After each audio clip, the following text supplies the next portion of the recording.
We're here to talk about Daredevil Born Again, a show that has literally been in the works for years. I think we got the announcement for Daredevil Born Again the same day that we got the announcement for Moon Knight.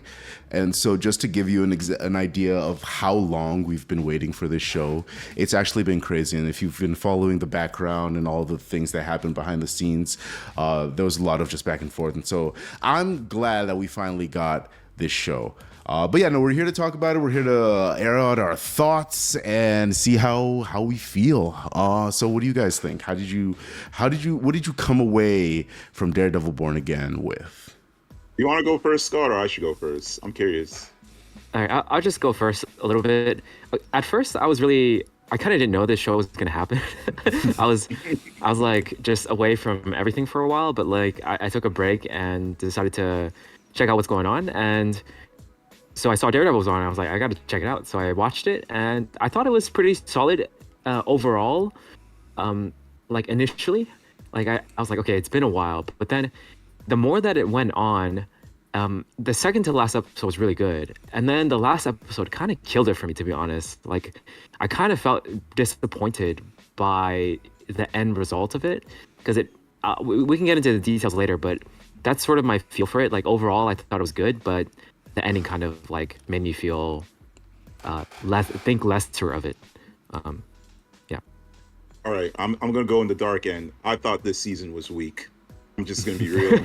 I was disappointed with this because, like, we have to understand this is Daredevil, and I felt like Daredevil was one of the best superhero shows that we had back in, like, I guess you could say the early 2020, around that time period. I think one of the good ones. Yeah, I think Daredevil might be one of the best for sure. Like the original Netflix. It was up there, and I just felt like this was a dip in quality. Like this felt like I was watching, like, it felt like, how we like Young Justice season 1. This felt like a Young Justice season 4, where you could tell a lot of things were just very just low. Like they're like from little things like camera angles where it just seemed like they had this, like, what's it called, lens flare that pissed me off, or like black and white, or even just like little things like for like Kingpin felt like a meme where he always has to talk in riddles every freaking scene. It just, for me, I wasn't feeling it. And I do feel like my bias comes from coming back from watching Invincible season 3, because the last review I said Invincible season 3 has had like the best superhero season of all time. So I think for me, after getting from that bar and then getting something less than this, I feel like that kind of hurts it, because so many of the story to me felt like it could have been stronger, but I just felt like I was just unsatisfied with it. So that's just my general take for me. I think for me, I will say I probably lean closer to Scott in that, like, I definitely appreciated a lot from this season. I do think that the ending, the finale, was weak. That last episode, that final episode, was weak. It was really weak. But outside of that, I think that there are so many high points in this show that it's kind of hard to. I mean, for me, it's hard to call it a disappointment. I think and I guess we can start going like just like piecemeal about the different aspects of the show that we appreciated and that anything that we had issues with. I know that you mentioned the fights. I think that the fights were okay. So you either had like weird CGI parkour Daredevil, which I definitely hated. Like we didn't need that. I think that was just like a function of it being now in control of Disney and like under the whole MCU mantle. They felt the need to add those in there, and they had to have bad CGI. Yeah, and I think it was like reminiscent of Daredevil when he was in She-Hulk for that one episode. Yeah. It was like very much in that same style. And I had just come off of rewatching all of Daredevil season 1 and 3. And so then going from that into this scene, that was one of the most jarring things that I felt. But I will say that when he was outside of the suit, and whenever they had fight scenes without him being in the suit, I thought those fight scenes were fantastic. I think that the choreography was great. I think that the action that they had, the different stunts that they incorporated into those scenes, I thought they did a great job. Especially the bank robber episode Yes, that I was had gonna say so that. many I was great gonna say fight that. scenes in it. Yeah, had so many great fight scenes in it. I think even though the last episode was weak, the whole team up with him and Punisher, I thought that was great in terms of the fighting and the action that we got Yeah. there. So yeah, I think that there was still a lot. There's still a lot there. But in terms of the fight scenes, but I don't know if you guys have any other thoughts on that point. Hey, so obviously I'm being strong opinion when I say weak. Again, it's like I'm comparing it to the old stuff, right? Like for competent, like in terms of just modern action television series, it's good, right? It's competent. I watched the whole thing for a reason, so I'm entertained. But I just felt like one thing I loved about Daredevil specifically is I felt like there was always one fight scene that was like, oh my god, this was groundbreaking. Like for example, the season one they had that whole staircase hallway. fight scene, The hallway. the hallway fight scene, Yeah. or even like season two they had like the prison fight scene. Like there's that one epic fight scene where you're I just think- like, yeah. That was season 3, Sorry. I think season 3. You're thinking of season 3 for the prison scene. and season But 2. I know what was you're the talking about. stairwell. Yeah. No, but you know, Season 2 is a stairwell. yeah, I totally agree. I think that they had a lot of symbolic, or not symbolic, just like iconic. They had like a lot of iconic Yeah. scenes. But honestly, and as somebody who just rewatched Daredevil, I will say a lot of the fight scenes, you can put them up against each other. I'm talking about outside of the iconic, the most famous ones for the seasons. The fights between, like in Daredevil season 1 through 3 compared to the hand-to-hand combat choreography in this, there's some fight scenes in this Born Again series that are better than a lot of the fight scenes that we get in those 1 through 3 seasons. That's my opinion. I have to rewatch it because to me, one of my biggest disappointment with the fights was just I felt like we didn't have an iconic fight scene. Like I was hoping we can have like its own original iconic fight scene. We didn't get that. And then Yeah. I guess Yeah. personal opinion, I wasn't a big fan of like seeing the lens flare and stuff. It was just kind of irritating me from watching it. And I think a big problem for me with this season is there's just a lot of telling but not showing. Like there's a lot of moments where characters are like talking about things that happen, but we don't really get to see that happen. And I just feel like it would have made a stronger story if we can actually see a lot of the effects as opposed to being told, oh yeah, it was better when you were running things. Now when Mr. Fix runs things, this is happening, blah, blah, blah. It's like, let me see that happen. Like it's just, I felt kind of underwhelmed from that. I can totally get behind that. I think that part of the issue in terms of the storytelling, and because I will say that in terms of story and plot, it's for sure weaker than the original Netflix series. And I think that 100%. it suffered from a lot of the background issues that happened with the show, because they were originally, it was supposed to be like 18 episodes, and like they had a whole completely different direction, but then they and it wasn't even supposed to be connected to the Netflix series, but then they decided to scrap all of their plans, and then go back to like the original series and bring back like Foggy and Karen and stuff like that, and Punisher. So yeah, like they definitely changed a lot of things in this retelling. How could they not how could they not connect it to the original, right? It's too iconic. It's too Exactly. what we remember as Daredevil, and Yeah. especially if they're going to use the same actors, right? Yeah. Exactly, man. Yeah, I did not like Karen in this season, man. It's like, okay, Foggy. Well, she was barely there. She was barely there. I know, but that's my point. It's like Foggy dies, Matt is grieving, and the first thing you do is like, oh, I'm gonna go to San Francisco. Like, Well, I what? mean, again, like I- that's because she wasn't even in most of the shoots that because like they shot I a lot know. of the show before they scrapped everything, and so they kind of just like were like, hey, what can we do to kind of like connect it back to and so they had Karen and so like there are reasons behind it. I disagree with Chuku. I think Karen was great. She's a much better character than Heather. I think Heather can just like go ahead and go die, and I'll be like, totally fine. I feel like the reason why you like Karen more is just because of the emotional attachment from the original series. If it wasn't for that, if you just saw, oh, she just left his friend. Oh, your friend is dead. Bye. I'm going to freaking San Francisco. You No, would've no, been like, what? No, there's some backstory. I'm pretty sure that Karen tried her best to help Matt, and Matt just wouldn't accept it, so she That's had true. to like, Yeah, you know, they had that she had to line move of on. like, Matt kind of shut her out at first and then tried to, I don't know. But yeah, that goes again to like back to the whole point that you were making, Chuku, about like showing and not telling.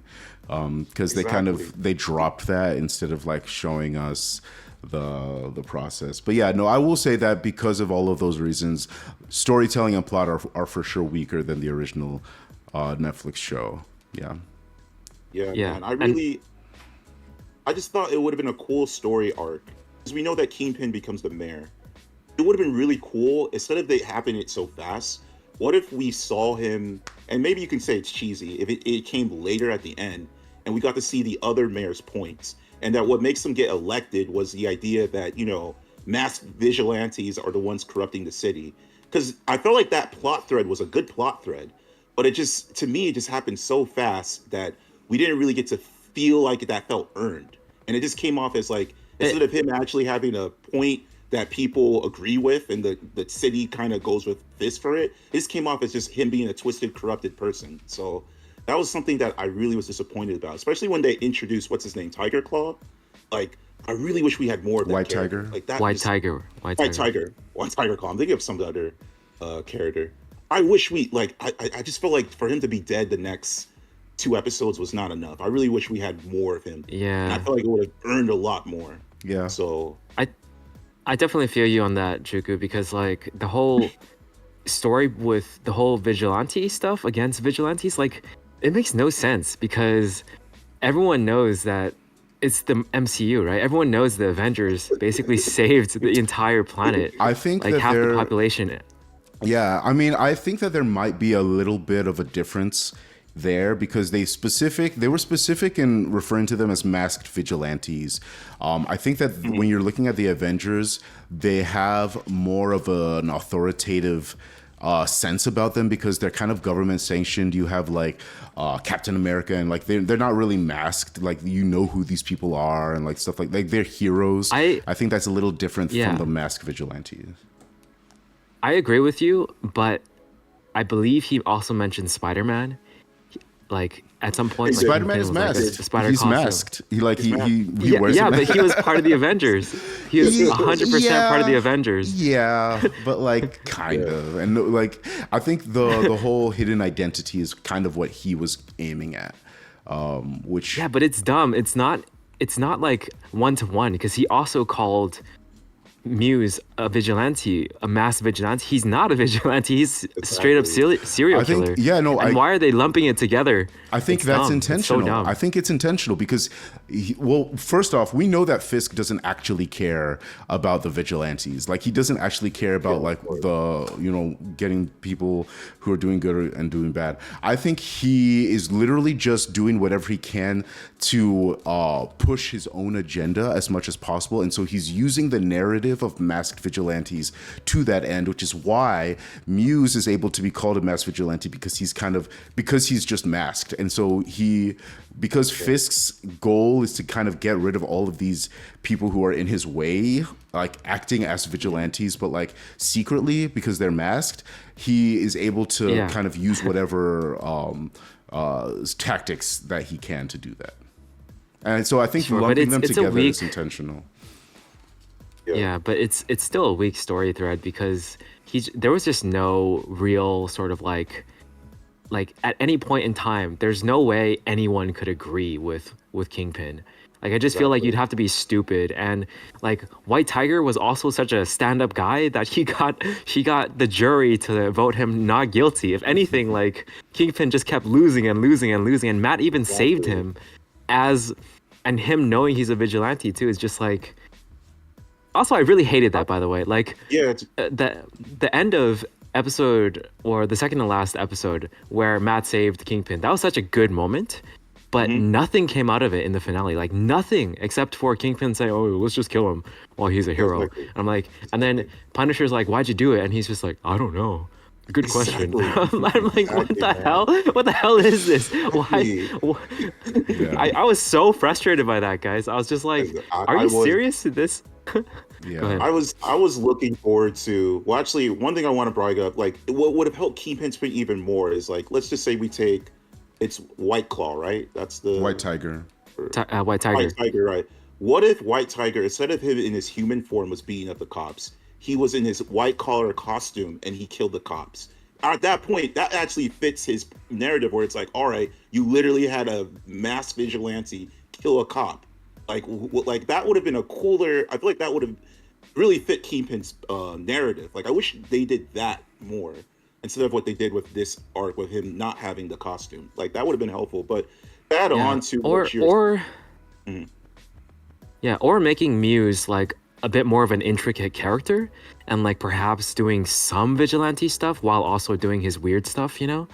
Yeah. Like I think that route would have been way cooler. And No, I actually disagree. made- I disagree. I think that like the whole point of Kingpin is he's a manipulator.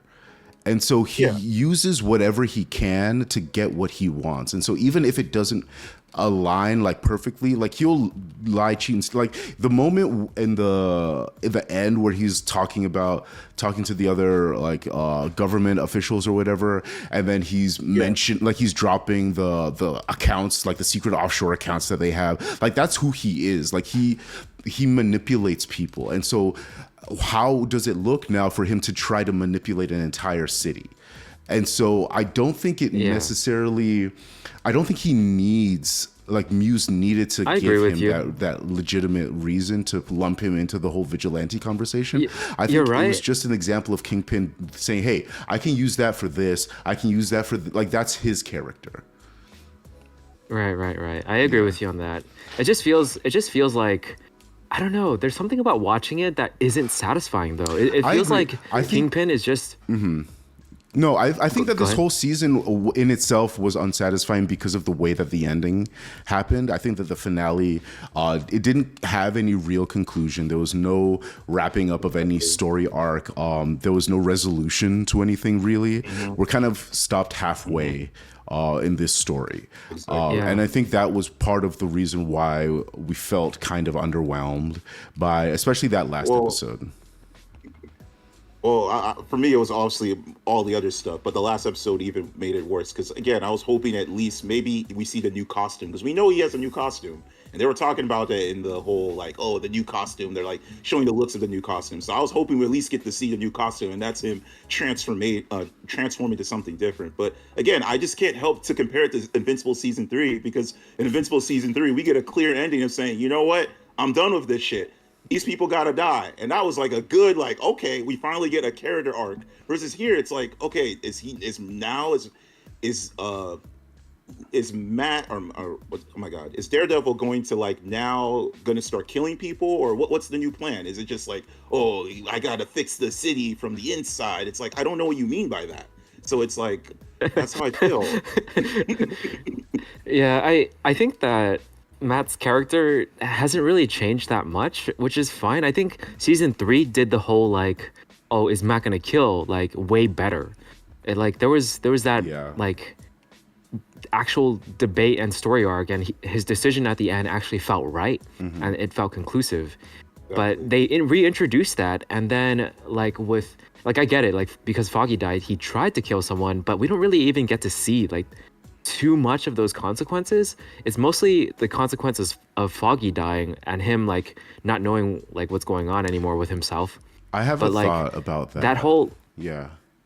Go ahead. yeah, I just to finish, like with Punisher, when they first met and had that conversation again, that was very similar to the rooftop scene in season 2, which I loved. It was one of my favorite scenes of all like comic book in general. Like I just love that scene. They were just talking about, you know, should you kill him, should you not? And it's just a great back and forth. But like this time around, they sort of rehashed it, and it felt like a lesser version of it. It felt like, why are they still talking about this? What are this supposed to be like 5, 6, 7 years after like season 2, season 3?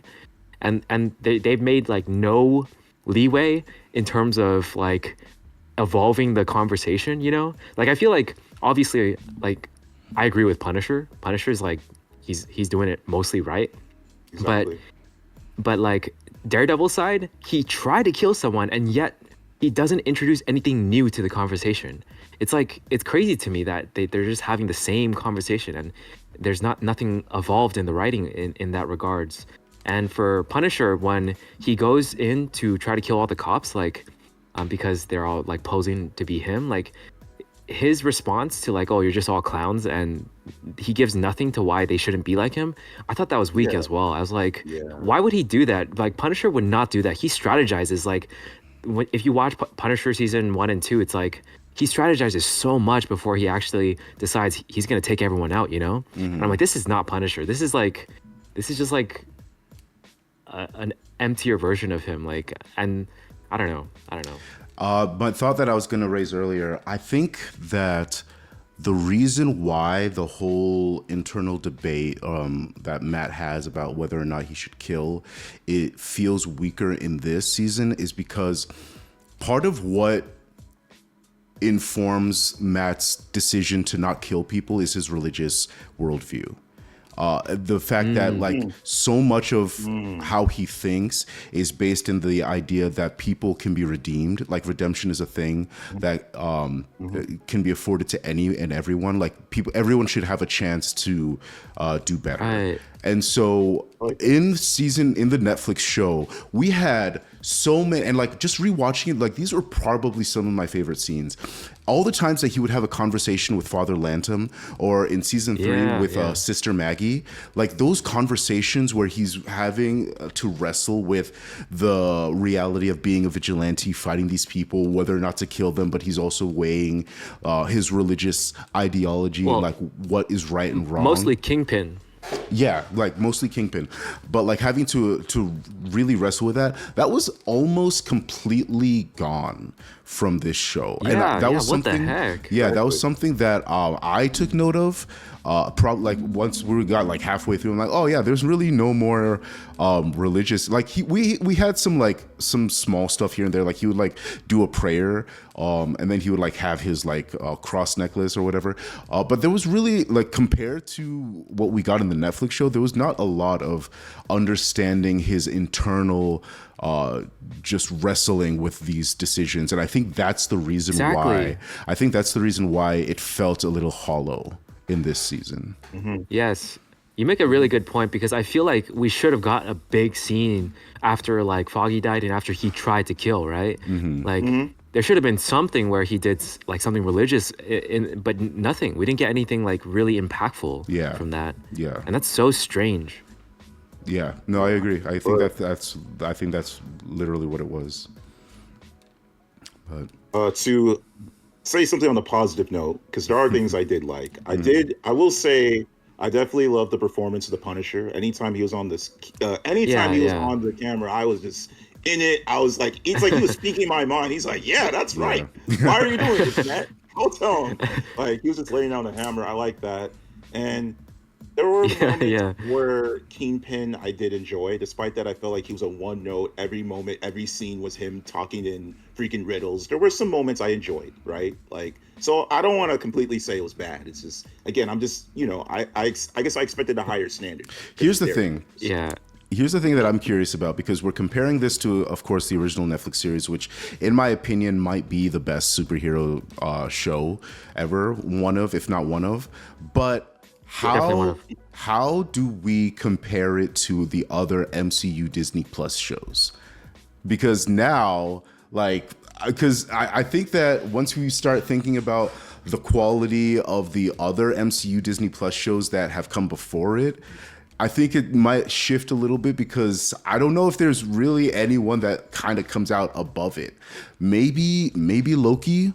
Okay, but like even Loki, they had a lot of ups and downs for me personally. Yeah. This is challenging because, again, a lot of this comes back from the original series, right? Right. Yeah. Like if we did not have the emotional attachment from the original series, it's a little, I don't know. I guess I can say it's kind of similar to Loki, because like if this was its first original IP, then I would feel kind of the same way. But because we have the attachment to the original series, a lot of even if the story's a little bit weak, you still get some emotional, some sort of like, Foggy's dead. So we understand why that really means something to Max, or why Kingpin feels a certain way, or like little things like that. Or even like Scott said about the scene with the Punisher. It's like, oh, okay, they're bringing out that scene. So it's like, because of that, I feel like that makes it better, if that makes any sense. Yeah. I agree with Yossi though. I feel like this is definitely better than most of the other Disney like plus shows. I mean, it's like a million times better than She-Hulk, that's for sure. So, so Yeah. there's plenty of really bad Disney plus MCU shows. So this definitely stands above them by a lot, in my opinion. Yeah, I think so too. I think yeah, maybe you can say Loki. I will say WandaVision is great up until that last episode, in which case it kind of ruined the whole show for me. But other than that, like maybe the first half of Moon Knight is up there, but then again it's only the first half because the second half was terrible. But yeah, I can't really Yeah. think of any of the other shows that might be better than what we got with Daredevil Born Yeah. Again. Can I respond to something Chuku said? So you mentioned how like there's impact from Foggy dying. I'm gonna be real with you. I felt zero impact from Foggy dying.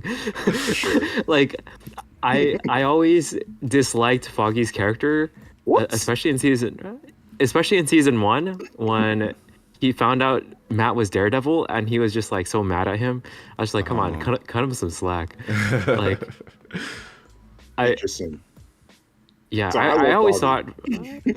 thought that's great. I mean, this is just my personal opinion. Oh, that's my God. For whatever reason, I just thought Foggy was like okay. I mean, he was better like at a certain point. I think like he grew on me over time. But in season one, I just like I didn't like him at all. Like I thought he was a character that was kind of just in Matt's like why is he being so mean to Matt when he's just trying to do good? You know, like I don't know. I just remember that distinctly. And then for the Punisher thing, when you said when he's on, and he speaks your mind, that scene when they were fighting in Matt's room, I thought that was a great scene. And when Matt was like protecting the guy they thought killed White Tiger, Yeah. and Punisher was about to shoot him, and he's like, "Don't do it, don't do it." And Punisher is like, "Oh, how about this guy? Is he worth saving?" And he just shoots him. I know. And I'm like, come on. They're basically both just like bad dudes that have probably done terrible shit. Like, why is Matt protecting one over the other one? And like Punisher clearly has killed so many of them already. It's just so like at that point it's just so dumb to me. I'm like I agree. it's so dumb. I don't understand Matt's sort of internal conflict anymore. I understood it in every other season except for this one. This one I just don't get it. Like he made the decision to kill Bullseye. He did not follow it through, but we just never get that addressed. I'm like you basically were ready to do it. Like why all of a sudden like change your mind? At least show that conflict instead of just like all of a sudden switching and saving Kingpin. Like it was I think that's the part that still gets to me. I'm just like, that was such a great scene, but the follow-up was so bad that it makes it a bad scene now. Like, I can't get over it. I'm just like, God, that episode feels completely wasted. And then Bullseye, he should not have missed. Like, Bullseye, like, he probably doesn't even need the scope. He probably could have threw the gun at Kingpin's head and knocked him out. Like, after Matt got in the way. Like, what was he doing? Like, I just don't get it. Like, he should have thrown the fork in Kingpin's neck, and that would have done it. Like, Bullseye is so much better than that. Like, yeah, I'm not sure exactly what the point of. I mean, I like that they kept him alive. I like that Bullseye's still around, because I like him as a character. But yeah, he was a little questionable as far as his role in this season. Yeah, I think his role in season 3, he was like such a great character. He had so much depth. And in this season, it just feels like, where'd that go? Like, I really hope they develop it because they were giving hints to it. But at the same time, like, and also, why is Kingpin just so easily like season 3, Ray Nadeem, like he did so much to like bring him down, including like with Matt and everything, and it's like it just feels all wasted. I really wish they developed like how he got out and how he's so free a bit more, other than just like some lines, you know? Yeah. Yeah. Wait, it's like they didn't. I was wondering, wasn't he inside one MCU show, the one with Hawkeye in it? yeah, but I still didn't buy that either. I was just like, He was in Like, that. they He was did also so in much. Echo. I didn't watch Echo, but like he was in it. I didn't watch it either. Okay, so Like, so many people in the FBI know of Kingpin and know what he did, and like Well, I know mean, how manipulative he can be. they explained it away again with dialogue, but like Vanessa was like, oh, when they found Agent Nadeem to be corrupt, like it kind of they threw out all of the charges against him and Vanessa. So that's Yeah, but kind that of what was. hardly matters considering how much evidence they have against him, you know? Like, it's like, dude, look at everything he's done, and like you're gonna let him go free like that? It's like Yeah. crazy, man. he's gonna be in there. It's just crazy. I wish I could buy it more. Anyways, I really love that bank episode. That was a great episode. That was we got honestly one of my our- favorite episodes. We got our Miss Marvel tie-in in that episode. I didn't even know that there was a tie-in there, but Yeah. it felt like such a fun episode, and the fighting was great. The Irish guy was funny. There's so many great things about that episode. Honestly, I loved it. That's probably my favorite episode. Yeah. I think Heather's character is an interesting one. Because No. I know. it felt like I love Heather. you're dating someone and then you slowly find out that they're a Trump supporter. Like the way that she was like caping for Fisk. Like, what do you? That's an interesting point that you brought up. Trump support. Do you feel like they were being a little bit too on the nose with like the whole politics? With, I definitely Fisk? think that they were intentional about some of the parallels that they were drawing, but I mean, hey, we've also seen that character so many times, like President Lex Luthor and like all of those things. Oh yeah, Lex Luthor and Young And- Justice, right? Yeah. So I definitely think that they were intentional about some of the parallels, but hey, it's also, it is what it is. Yeah, Heather is just too dumb. Like she's just way too dumb for Matt. Like Yeah. Come She's like, I on. saved myself. Like, yeah, exactly. I was like, are you serious? That was So crazy. stupid. I'm like, Karen. Hey man, Karen. Karen's like, oh yeah, like he's a good guy before Daredevil was even Daredevil, like in a black mask, like in a black like Yeah. suit, and he saved her, and she's just like, I'm so grateful. She knows about Daredevil, and she knows that he's done great things for the city, and still gets saved by him. And then like all of a sudden, Dalton hates him. Like I'm like, what the hell? This girl is so stupid. Actually, you can't trust people with masks. You know, it's all the mask people. My God. And she wants to talk to Punisher or something, right? I remember there's like a line there. Oh yeah, she Yeah, I wanted think she did. Matt to connect her to Punisher. Yeah. Like, come on. In what world is Punisher like more like acceptable than Daredevil, who hasn't killed anyone? Like, that's crazy, I know. man. People seem to forget conveniently that Daredevil doesn't kill people. But hey, Yeah. yeah, it is what it is. Okay. Any other last minute points or topics of discussion as it pertains to Daredevil No, Born man. Again? Yeah. Like I said, hopefully season 2 is more better. That's the only thing I can say. I feel like maybe sure it will a lot be. of things are failing. Yeah, I'm sure we'll get the conclusion to this overall like story resolution in season 2. So, we'll see. Yeah, but I just I think really hope it's good. yeah, I just think Invincible season 3 set the bar of good story. So I think ever since I've been that, I've been jaded, and I have an expectation that if you're not Invincible season 3 level of seasons and superhero shows, I can't watch it now. It's just, it is what it is. Yeah. I blame Invincible season 3, guys. Sure. Honestly, if it weren't for the last episode, I think this would have been like pretty decent, pretty solid, like a good watch overall. But that last episode really made me feel like I have to judge it harshly because of how they decided to make certain characters go certain ways, decisions, conclusions in terms of like what they set up in the prior episodes. You know what I mean? Yeah. So yeah. All right, sounds good. If you guys agree with us, if you guys have any points of topics of discussion that we missed, definitely let us know in the comments down below, and we will catch you guys next time. Peace. Peace. Peace.